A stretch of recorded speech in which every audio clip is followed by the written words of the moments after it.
നമസ്തേ. സുഭാഷിതം. സാ ഭാര്യായാ ഗൃഹേ ദക്ഷാ സാ ഭാര്യായാ പ്രജാവതി സാ ഭാര്യായാ പ്രതിപ്രാണാ സാ ഭാര്യായാ പതിവ്രത. ഈ സുഭാഷിതത്തിൻ്റെ അർത്ഥം പറയുന്നത്, ഒരു നല്ല ഭാര്യ ഗൃഹഭരണ വിഷയത്തിൽ പ്രാവീണ്യമുള്ളവളും സന്താനവതിയും തൻ്റെ ഭർത്താവിനെ പ്രാണനെ പോലെ സ്നേഹിക്കുന്നവളും പതിവ്രതയും ആയിരിക്കും.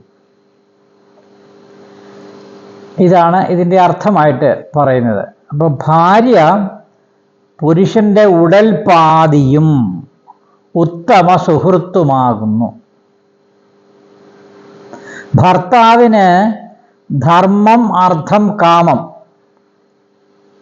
എന്നീ പുരുഷാർത്ഥങ്ങൾ നേടുന്നതിന്, ധർമാർത്ഥ കാമ മോക്ഷം എന്ന് പറയില്ലേ, അതിൽ ധർമ്മവും അർത്ഥവും കാമം എന്നീ പുരുഷാർത്ഥങ്ങൾ നേടുന്നതിന് അവൾ ഹേതുവായി തീരുന്നു.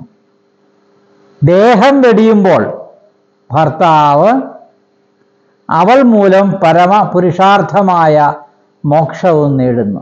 ഇപ്പൊ ചതുർവിധ പുരുഷാർത്ഥം എന്ന ധർമാർത്ഥ കാമ മോക്ഷങ്ങൾക്ക് ഭാര്യ എല്ലാവിധമായ പ്രവർത്തനങ്ങളിലും ഗുണങ്ങളിലും ഏർപ്പെടുന്നു. അതാണ് ഒരു ഉത്തമയായ ഭാര്യ എന്നുകൂടി നമുക്ക് വേണമെങ്കിൽ തീർച്ചയായിട്ടും ചിന്തിക്കാം.